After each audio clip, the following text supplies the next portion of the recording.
Macam kita tahu sekarang penyakit X kan semakin tular kan dekat media sosial, dekat surat khabar. Walaupun kita tak pasti lagi penyakit X tu dah datang Malaysia ke belum, tapi kita kena ambil langkah berjaga-jaga. So saya harap pihak KKM mementingkan isu penyakit X ni dan mungkin boleh prevent daripada awal. Dalam sektor kesihatan perlu ditambah baikkan adalah dari segi waktu menunggu para pesakit untuk mendapatkan rawatan. Usaha nak elak daripada penyakit-penyakit ni bukan saja perlu dilakukan oleh KKM, tapi untuk individu sendiri kita kena buat langkah berjaga-jaga ke diri. Contohnya kalau macam rasa sakit tu, maybe kita boleh buat isolasi sendiri.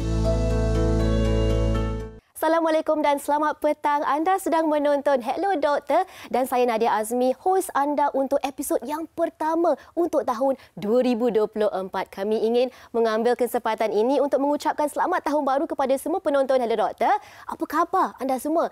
Lidah tahun baru ni mesti ada azam baru kan? Dan azam itu mesti ada kaitan dengan kesihatan, di mana ada nak memperbanyakkan senaman atau makan makanan yang lebih sihat kali ini. Dan semua itu semestinya ke arah membina Malaysia yang lebih sihat. Itu adalah tajuk kita pada episod kali ini, di mana kami akan membincangkan dua topik.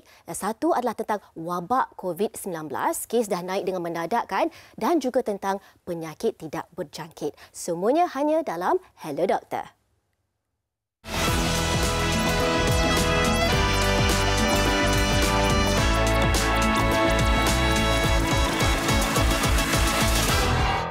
Kalau anda semua ingat, pada tahun 2020 kita telah pun mengharungi pandemik COVID-19, di mana kes sangat tinggi, bilangan kematian juga sangat tinggi. Dan pada masa itu kita melalui juga fasa PKP, di mana kita ada perintah berkurung dan tidak boleh keluar rumah. Dan kali ini sekarang sudah 4 tahun berlalu, kes kembali meningkat COVID-19, naik dengan mendadak. Mungkin anda terkejut, tak diduga keadaan sebegini. Untuk hari ini kita ada Dr. Zainal Abidin Abu Bakar, pakar perunding kesihatan awam daripada Bahagian Kawalan Penyakit Kementerian Kesihatan Malaysia untuk membincangkan dengan kita tentang wabak COVID-19. Assalamualaikum dan selamat datang, Doktor. Assalamualaikum warahmatullahi wabarakatuh. Apa khabar, Doktor? Khabar baik, terima kasih, Nadia. Ya, Doktor. Seperti yang saya sebut tadi, sekarang ni kita tengok bilangan kes COVID-19 telah pun naik dengan mendadak. Mungkin kita tak jangka situasi ini berlaku selepas lebih kurang 4 tahun lah kita melalui pandemik COVID-19. Boleh Doktor terangkan dengan lebih lanjut tentang statistik kini tentang COVID-19 di Malaysia? Betul apa seperti yang disebut oleh Nadia. Memang kita sejak 4 tahun lepas sebenarnya kita memantau situasi COVID ini. Sejak mula kes pertama kita pada 25/1 2020 lagi.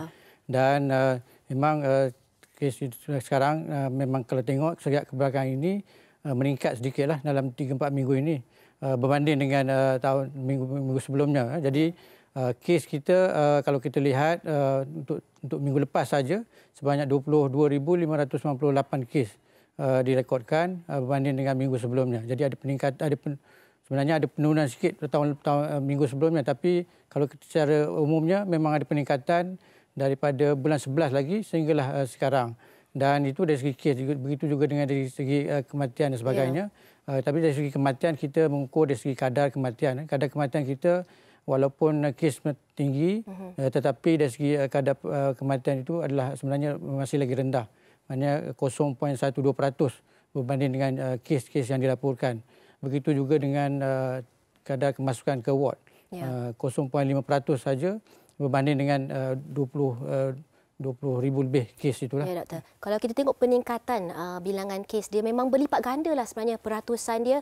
Kenapa, Doktor? Mesti ramai yang hairan. Kenapa naik mendadak setelah beberapa tahun? Kita dah okey dalam satu ketika. Adakah kena-mena dengan varian baru ke? Kita dengar ada varian baru yang tak pernah didengari, yang akan masuk Malaysia. Kenapa, Doktor? Sebenarnya peningkatan kalau kita tengok di Malaysia ini, kita sebenarnya ada 2 peak lah. Kita kalau mungkin yang ramai tidak perasan, tapi sebenarnya kita ada peningkatan pada bulan 4 dan 5 begitu. Dia ambang dia lah. Ambang mana dia ada peningkatan sedikit. Kemudian pada bulan 11 ini berlaku peningkatan sekali. sekali lagi. Jadi kalau kita tengok COVID-19 ini sebenarnya dia ada pattern dia sendiri. Ada pattern, ada trend juga. Dan peningkatan ini bukan saja berlaku di Malaysia, tapi secara global. Malah negara-negara jiran kita juga mengalami seperti Singapura, Indonesia, Filipina dan Brunei dan Thailand juga mengalami isu yang sama. Sebab kita pun telah melalui musim cuti sekolah, dah masuk tahun baru. Jadi di masa inilah ramai orang berjumpa, sanak saudara, keluarga dan mengadakan event dan upacara sebagainya. Jadi kita takut, kita gusar. Adakah COVID-19 ini akan menular sekali lagi kerana pelbagai upacara beramai-ramai diadakan? Bagaimana pihak KKM menghadapi ataupun yang menghadapi trend peningkatan sebenarnya COVID-19? kita kalau kita lihat varian yang ada ini sebenarnya varian atau subvarian Omicron masih lagi Omicron dan dari segi varian Omicron dan subvarian ini sebenarnya dia dari segi transmisinya memang meningkat tapi dari segi keterukan kes itu sebenarnya dia sebenarnya banyak yang mild sajalah. Dan dari segi keterukannya tidak menunjukkan seperti mana varian Delta masa 2021 lepas. Jadi sebenarnya banyak faktor lah yang boleh kita kaitkan dengan peningkatan ini. Kini kita dah ada ubat. Kita tahu macam mana nak menguruskan pesakit. Jadi mungkin perbezaan kali ini kita lebih bersedialah, bersiap siaga. Betul tak, doktor? Ya, betul. Pada awal kejadian pandemik COVID-19 itu, mungkinlah sebab dia adalah virus yang baru, novel virus dan itulah tidak ada vaksin yang boleh yang boleh menyebabkan dulu tak ada vaksin. Dan sekarang telah ada vaksin sebagainya dan vaksin-vaksin yang ada di pasaran sekarang ini memang terbukti berjaya atau boleh berkesan untuk menjadikan kes-kes itu tidak teruk dan juga tidak ada kematian dan kemasukan ke hospital. Doktor, sebelum kita nak mendalami tentang vaksin COVID-19, ada satu lagi penyakit baru yang kita ada dengari, penyakit X. Nama pun tak ada, kita letakkan sebagai penyakit X dan banyak yang tidak diketahui tentang penyakit X tetapi telah menimbulkan kebimbangan orang ramai. Apakah penyakit X? Apakah yang kita ketahui setakat ini, doktor? Sebenarnya penyakit X ni atau disease X ni adalah istilah yang digunakan pakai oleh Pertubuhan Kesihatan Sedunia WHO sejak tahun 2018 lagi. Dan maksudnya mereka menjangkakan pada masa akan datang akan berlaku pandemik atau virus atau patogen yang boleh menyebabkan pandemik yang lebih dahsyat, yang lebih teruk dengan kadar boleh jangkitannya yang tinggi dan juga dengan kematian yang tinggi lah. Jadi 2018 istilah itu dia wujud. Kemudian kita 2019 kita telah ada COVID-19 dan katanya kalau penyakit X ni satu penyakit yang belum kita ketahui lah, belum beri nama. Tetapi sama. Lagi teruk tapi daripada COVID-19. Daripada kajian daripada saintis apa yang disebut lebih teruk dan dari segi kebolehjangkitannya dan juga lebih teruk dari segi kematiannya lah. Jadi penyakit X ini sesuatu yang telah dijangka secara global, doktor. Apakah usaha KKM untuk menangani atau mencegah penularan penyakit X ini walaupun banyak kita tak tahu? Sebenarnya kita dah banyak pengalaman kita dalam menghadapi pandemik ini. Jadi kita sejak contohnya tahun 1999 kita ada Nipah virus hepatitis pada 2003. Kita ada SARS, kemudian H1N1, pandemik H1N1 pada 2009. Jadi pengalaman-pengalaman itu sebenarnya telah banyak mengajar kita bagaimana kita mendepani dan juga bersiap siaga dalam menghadapi sebarang pandemik sekiranya berlaku. Dan antaranya adalah dari segi kesiapsiagaan kita lah. Dari segi kita kesiapsiagaan dari segi kita bagaimana kita mempersiapsiagakan hospital kita, klinik-klinik kita, makmal kita supaya dapat membuat diagnosa dan sebagainya. Doktor telah senaraikan pelbagai penyakit lepas yang mungkin akan kembali muncul seperti COVID-19. Mungkin ramai penonton dan doktor yang risau tapi kita tak perlu bimbang jika kita mengambil langkah-langkah yang sepatutnya. Dan seperti doktor sebut tadi, kita ada vaksinasi di Malaysia. Itu yang kita akan bincangkan selepas ini. Jangan ke mana-mana.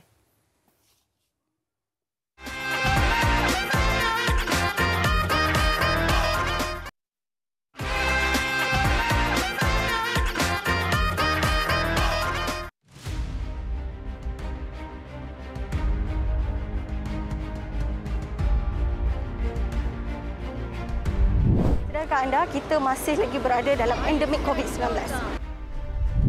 Dan sedarkah anda COVID-19 semakin meningkat akhir-akhir ini?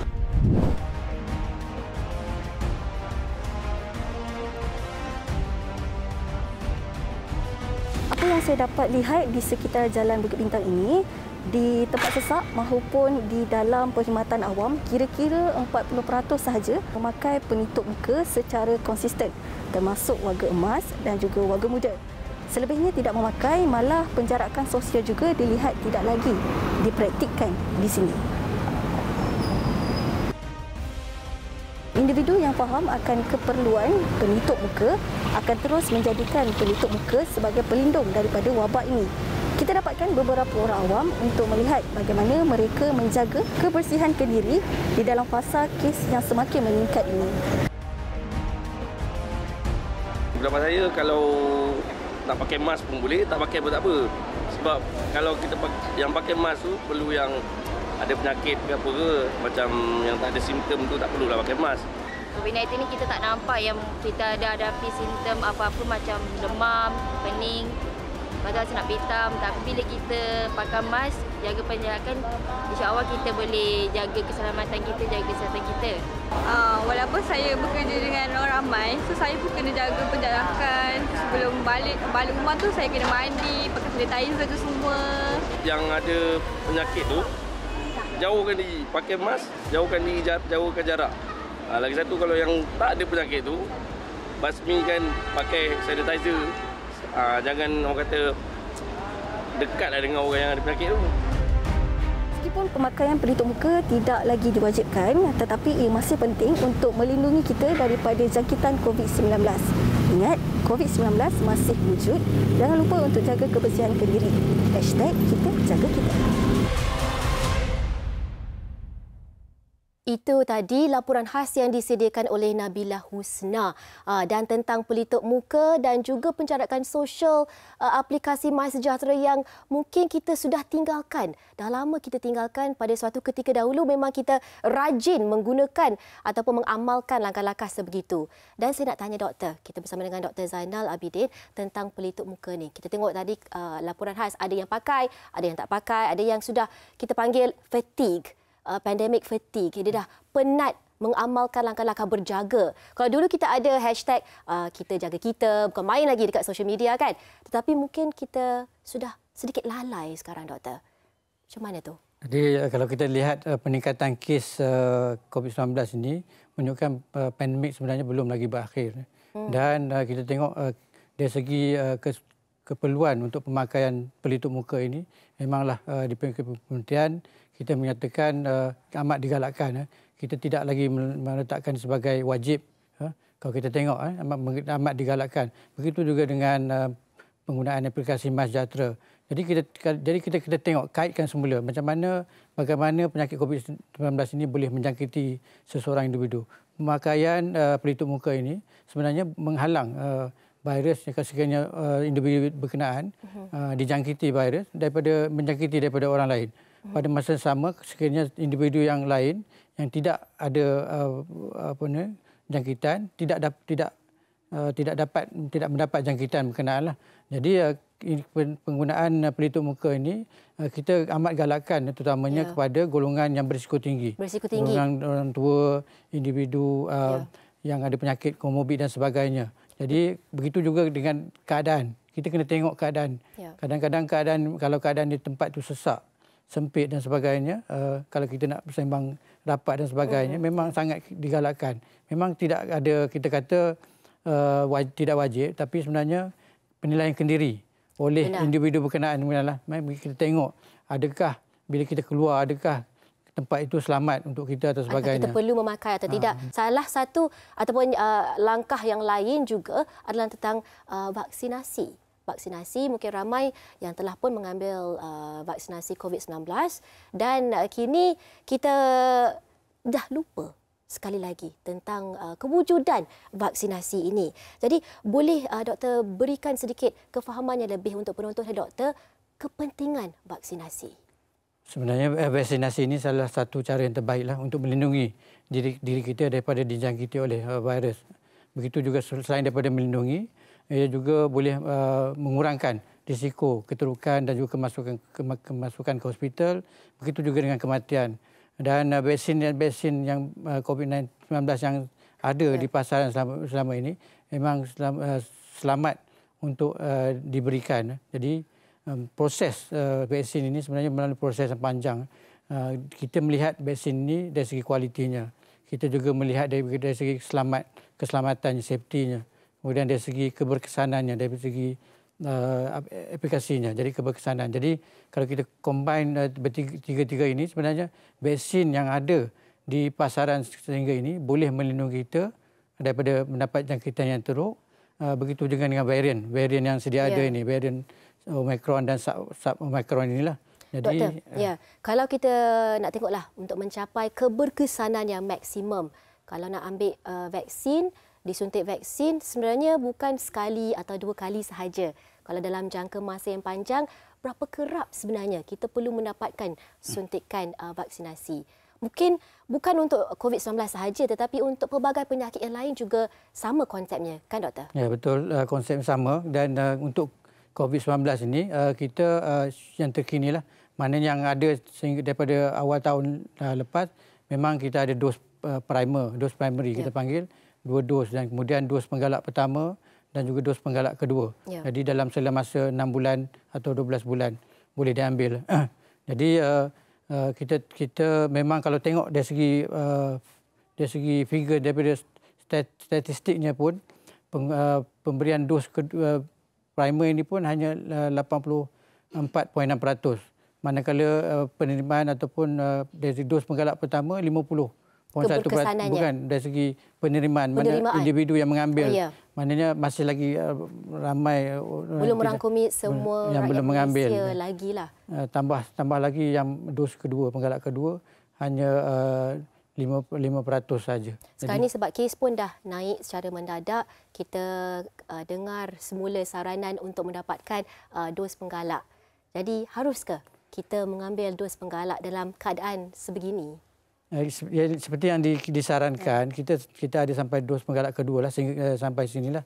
Jadi mana-mana individu, pertamanya mana-mana individu yang langsung tidak pernah mengambil vaksin, memang kita sarankan untuk mengambil lah, terutamanya individu golongan warga emas, 60 tahun ke atas, 70 tahun ke atas, dan kemudian yang mempunyai komorbid, penyakit darah tinggi, kencing manis, sakit jantung, dan juga obesiti dan sebagainya. Memang individu ini memang sangat digalakkan kerana mereka ini adalah golongan yang sangat berisiko tinggi untuk mendapat jangkitan yang lebih teruk dan juga malah boleh menyebabkan kemasukan ke hospital dan kematian. Jadi vaksinasi ini penting untuk semua orang, tetapi terutamanya mereka yang bergolongan berisiko tinggilah, golongan yang berisiko tinggi. Jadi saya pasti juga penghasilan vaksin ini akan menghadapi cabaran juga sebab doktor sebut tadi ada pelbagai varian baru yang akan muncul. Tetapi vaksinasi ini merupakan satu langkah yang terbaik sebenarnya untuk mencegah dan melindungi kita daripada terkenanya wabak COVID-19. Selepas ini kita akan berbincang dengan penyakit tidak berjangkit pula. Kalau tadi COVID-19 penyakit berjangkit, kita akan ada tetamu yang lain pula yang akan masuk ke studio untuk membincangkan tentang penyakit tidak berjangkit. Jangan ke mana-mana.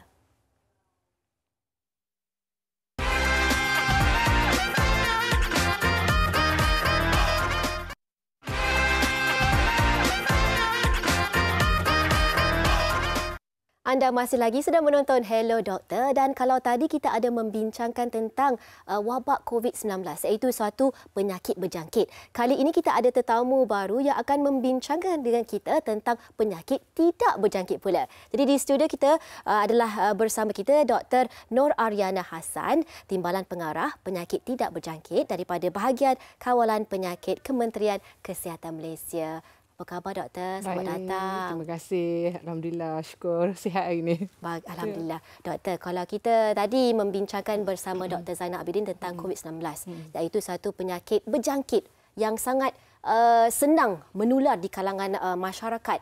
Kali ini penyakit tidak berjangkit. Apakah itu penyakit tidak berjangkit, doktor? Kita tahu penyakit tak berjangkit ni dari segi nama pun kita tahu dia tidak berjangkit. Kalau dulu-dulu orang selalu sebut penyakit kronik. Kronik ni adalah satu penyakit dalam satu perkataan yang dipanggil perkataan yang agak lama lah, kronik. Kalau kata orang, apabila doktor bagi ubat tu, selalunya doktor akan kata kita kena makan ubat ni seumur hidup. Itulah yang selalunya dikaitkan dengan penyakit tidak berjangkit ataupun penyakit kronik. Dan penyakit tidak berjangkit ni selalunya dikaitkan dengan amalan cara hidup kita.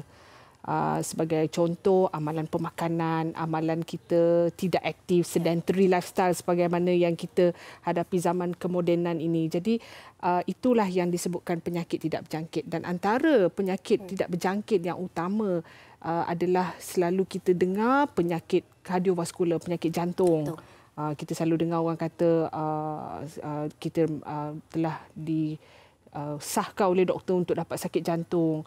Sakit kronik yang dipanggil lagi satu stroke, itu antara penyakit-penyakit utama dalam senarai penyakit-penyakit tidak berjangkit yang ada. Dan doktor, kalau di Malaysia penyakit tidak berjangkit dikatakan antara 10 penyebab utama yang menyumbangkan kepada beban penyakit negara. Boleh doktor terangkan dengan lebih lanjut? Ya, kalau kita lihat dari segi perbincangan sebentar tadi berkaitan dengan COVID-19, kita tahu Malaysia dilanda wabak ini pada tahun 2019 dan secara global di dunia juga. Dan pada tahun 2022, data yang kita ada sebab antara 10 sebab kematian pada tahun 2022, memang yang pertama adalah COVID-19. Tetapi yang kedua ataupun yang seterusnya, kedua, ketiga, keempat, 5, 6, 7, 8 sampai 10 adalah semua penyakit-penyakit yang berkaitan dengan penyakit tidak berjangkit. Contohnya penyakit jantung yang saya sebut tadi. Kita juga ada kematian-kematian disebabkan oleh diabetes, hypertension, ya. Ini semua adalah kematian-kematian yang disebabkan oleh penyakit tidak berjangkit. Dan pada ketika kita berada dalam pandemik COVID-19 pun, kita pun seringkali kita dengar apabila kematian berlaku, mestilah dikaitkan dengan orang yang berisiko tinggi yang mempunyai penyakit tidak berjangkit. Doktor, kalau kita tengok statistik pula tentang penyakit tidak berjangkit, kalau kita tengok saban tahunlah, adakah ia menunjukkan trend peningkatan? Kita pun tahu rakyat Malaysia, bukan Malaysia sahajalah, secara satu dunia, gaya hidup semakin berubah, cara pemakanan juga berubah. Jadi bagaimana dengan trend statistik penyakit tidak berjangkit? Keseluruhannya, kalau kita nak tengok, penyakit tidak berjangkit ini memang meningkatlah. Dan salah satu faktornya adalah kita tahu jangka hayat penduduk kita semakin meningkat. Apabila umur kita panjang, kita punya risiko untuk mendapat penyakit tidak berjangkit itu semakin meninggilah. Ya, dan sebagai contoh, antara penyakit yang utama yang ada di Malaysia ini yang paling kita lihat adalah penyakit kencing manis. Diabetes. Ini memang selalulah kita dengan selalu dengar. Dengan makanan yang kita kaya dengan makanan di Malaysia. Tetapi kita harus menjaga kesihatan lah. Kita anggarkan lebih kurang 3.9 juta rakyat Malaysia yang dewasa, 18 tahun dan ke atas mengalami penyakit diabetes. Ini kita anggarkan lebih kurang 1 daripada 5. Jadi setiap 5 orang ada kencing manis ataupun diabetes. Itu diabetes. Kalau kita tengok pula darah tinggi. Ini darah tinggi. Selalu orang sebut penyakit 3 serangkai. Kencing manis, darah tinggi, sakit jantung. Ya. Kalau untuk sakit jantung, 3 daripada 10. Setiap 10 orang tu 3 tu mesti ada mempunyai penyakit darah tinggi. Jadi ini antara penyakit yang dipanggil penyakit tidak berjangkit yang utama yang menjadi isu dan juga beban kepada masalah rawatan negara kita. Bagaimana pula dengan hypertension? Hypertension kita tadi dengar ramai orang hypertension, mungkin darah tinggi ke dan sebagainya. Bagaimana doktor statistiknya? Okey, statistik untuk hipertensi sebagaimana yang saya sebut tadi, apabila kita mempunyai tekanan darah yang lebih kurang 140, 90 macam tu, 3 daripada 10 lebih kurang dalam 30% rakyat kita yang menghidapi penyakit tekanan darah tinggi ataupun disebut hipertensi. Kalau kita tengok usia pula, doktor, adakah usianya semakin muda orang yang mendapat penyakit tidak berjangkit? Dulu kita akan kata orang-orang yang berumur 40 tahun dan ke atas ni dia berisiko untuk mendapat penyakit tidak berjangkit, dan selalunya kita akan pastikan mereka membuat saringan kesihatan ataupun membuat pemeriksaan selepas umur 40. Tetapi sejak 5, 6 ataupun 7 tahun kebelakangan ini kita melihat peratusan mereka yang disahkan mengidap penyakit-penyakit tidak berjangkit ini lebih muda. ya.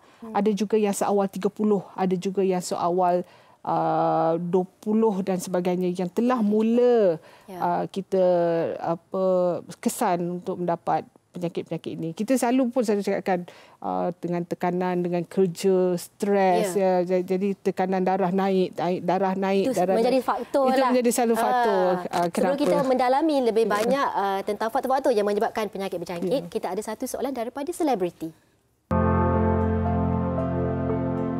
Hai, saya Fizi Ali. Jadi saya ada soalan untuk doktor. Saya ni ada masalah bila malam kan. Saya memang susah tidur malam.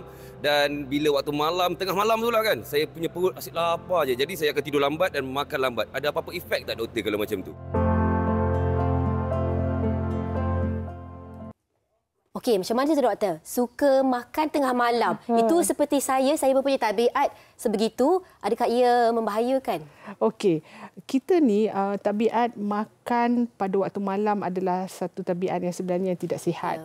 Kalau kita lihat pada waktu malam, selalunya kita berehat dan organ-organ dalam badan kita ni akan juga turut berehat. Jadi kita tidak memerlukan tenaga untuk membakar apa-apa ketika kita berehat. Jadi sebenarnya amalan makanan ataupun memakan pada waktu malam tu sebenarnya adalah tidak digalakkan dan sebenarnya tak sihat. Tak sihat. Kalau berterusan, bolehkah menjadi penyebab kepada penyakit tidak berjangkit? Jadi apa yang berlaku apabila kita makan pada waktu malam, kita tak menggunakan tenaga itu dan apa makanan yang kita makan itu akan disimpan dalam bentuk lemak ke dalam badan kita. Jadi kalau kata satu hari kita makan waktu malam tu okeylah. Kalau kita dah makan setiap malam pun kita makan ya, dan kita bayangkan bagaimana lemak itu boleh duduk dalam badan kita dan bukan saja lemak itu duduk dalam bawah-bawah kulit kita dan sebagainya, dia juga duduk di lapisan organ-organ seperti jantung, lapisan organ-organ yang lain. Jadi ini menyebabkan kesukaran pengaliran darah ke dalam organ kita dan boleh menyebabkan isu seperti darah tinggi, kencing manis dan sebagainya. Ini berkenaan dengan gaya hidup juga lah kan. Apakah faktor-faktor lain doktor yang boleh menjadi penyumbang kepada penyakit tidak berjangkit? Okey. Penyakit tidak berjangkit ni dia ada banyak faktor dia lah ya. Salah satu daripadanya adalah faktor usia yang sebagaimana saya sebut tadi. Lagi banyak usia kita lagi panjang lagi maju sebuah negara itu, kita mempunyai life expectancy ataupun jangka hayat hidup yang lebih panjang, dan lebih panjang umur kita juga akan mengalami apa dia panggil degenerative disease ataupun penyakit-penyakit tidak berjangkit yang macam mungkin insulin dah mula lemah, salur darah di badan kita dah mungkin mengecut dan susah untuk mengepam darah hingga kita mendapat darah tinggi dan sebagainya. Itu salah satu faktornya. Selain daripada itu, ada juga faktor genetik lah kalau kita lihat seperti diabetes.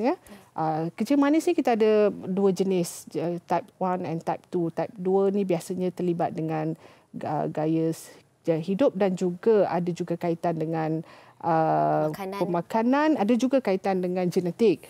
Tetapi kebanyakannya akan lebih kepada berkaitan dengan faktor-faktor seperti kegemukan, lebihan berat badan, cara hidup kita, cara pemakanan macam tadi kan. Kalau satu hari satu malam makan malam je tak apa. Kalau dah setiap malam kita makan dah jadi satu kebiasaan atau tabiat, itu juga mendatangkan satu faktor utama yang boleh menyebabkan penyakit tidak berjangkit ni. Diet yang diamalkan juga perlu seimbang. Betul. Tapi selain daripada diet, amalan cara hidup sihat, stres. Ini antara satu-satu lagi faktor yang boleh menyebabkan tekanan darah ataupun kita mengamalkan perkara-perkara yang tidak sihat lah. Kadang-kadang kita stres, banyak kerja, tidak tidur seperti tadi, selebriti kita tadi kan balik lewat malam dan tak boleh tidur, perut lapar dan kita makan. Keadaan seperti itu tidak membantu. Ya, betul. Jadi kalau dari pihak KKM, apakah perancangan pihak KKM untuk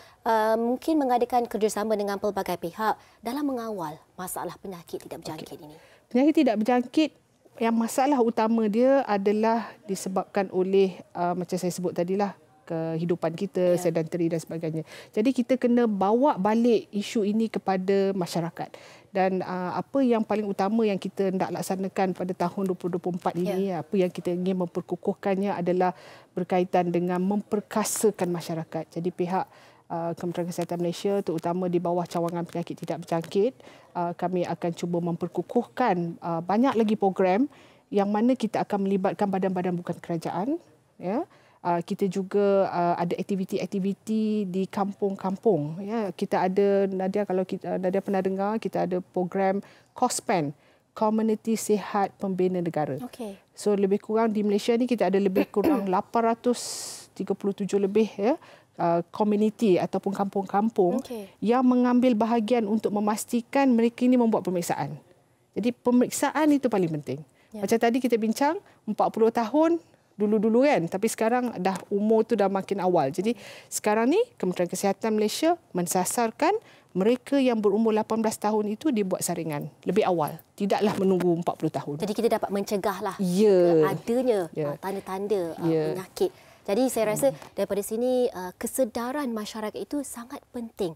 Kesedaran masyarakat yang lebih cakna dengan kesihatan mereka, itu yang ingin dicapai setiap tahun. Kita berharap masyarakat lebih terdidik tentang penyakit yang boleh mereka alami ataupun hadapi. Jadi kita akan sambung lagi diskusi tentang penyakit tidak berjangkit ini selepas ini.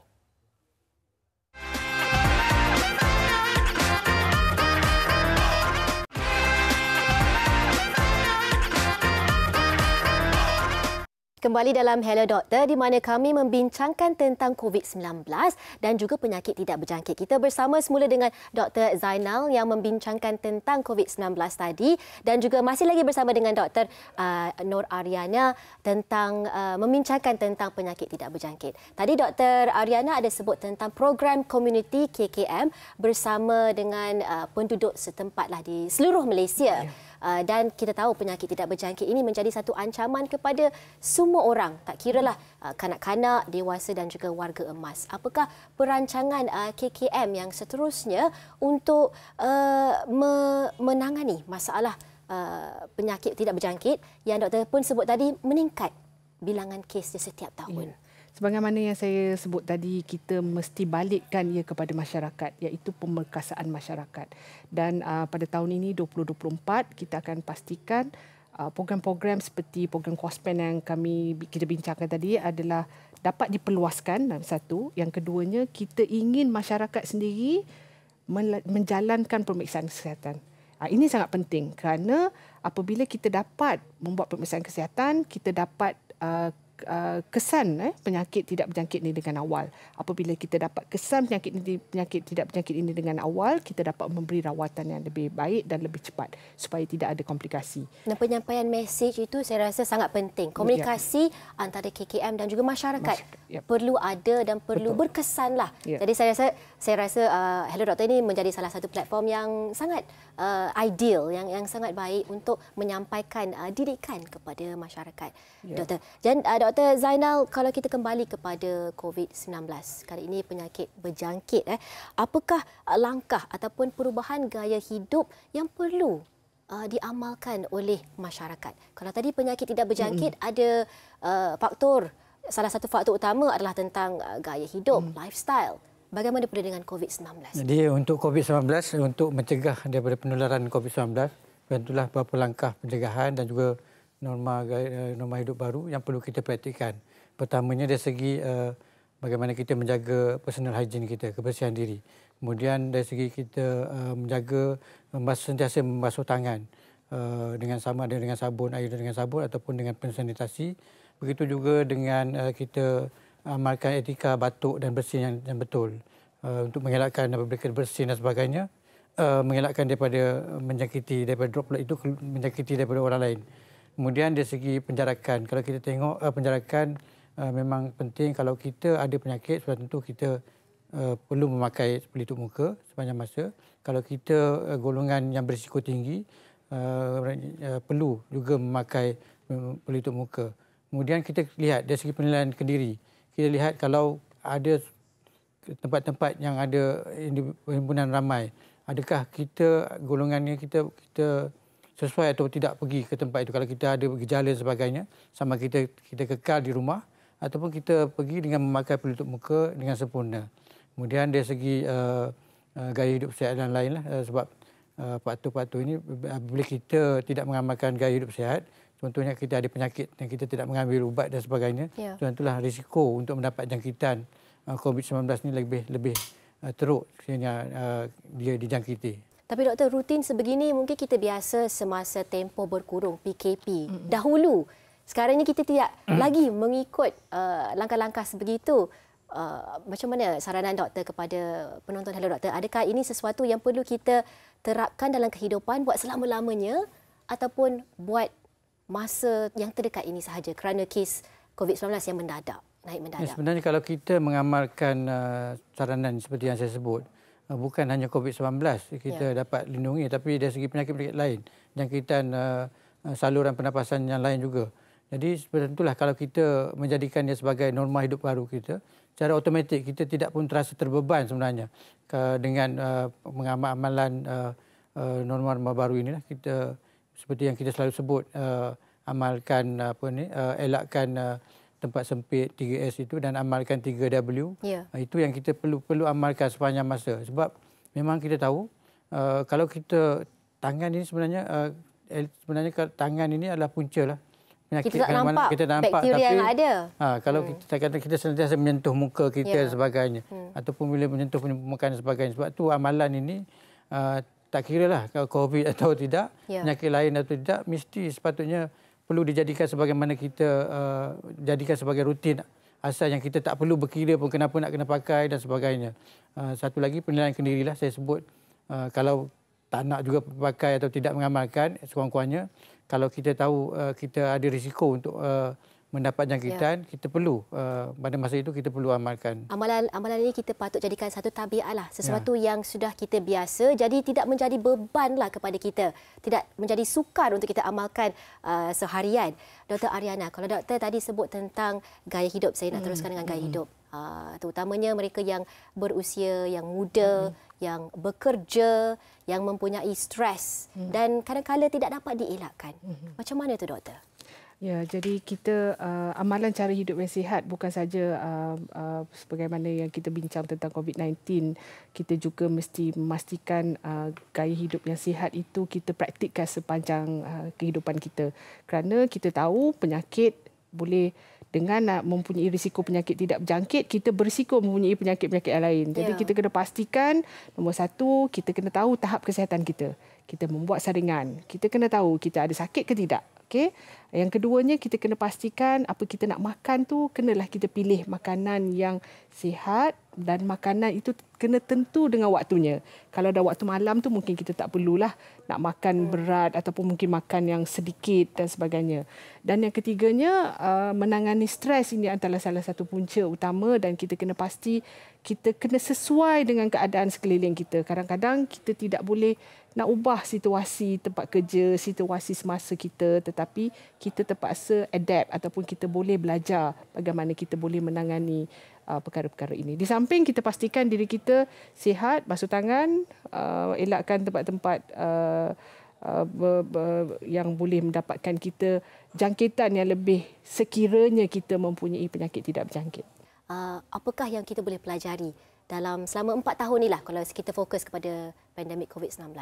Okey, selama 4 tahun yang kita tahu, yang kita lihat, kita mengalami situasi ini bagi mereka yang mempunyai risiko untuk mendapat penyakit tidak berjangkit. Sebagaimana yang kita lihat, mungkin tekanan yang mempunyai sedikit tekanan darah yang memang doktor dah kata tekanan darah tu dah naik, ataupun yang mempunyai diabetes ataupun pra-diabetes, ataupun mempunyai isu obesiti yang masih belum dapat diselesaikan lagi. Jadi kita perlulah memastikan, nombor satu, rawatan intervensi awal tu dapat dibuat.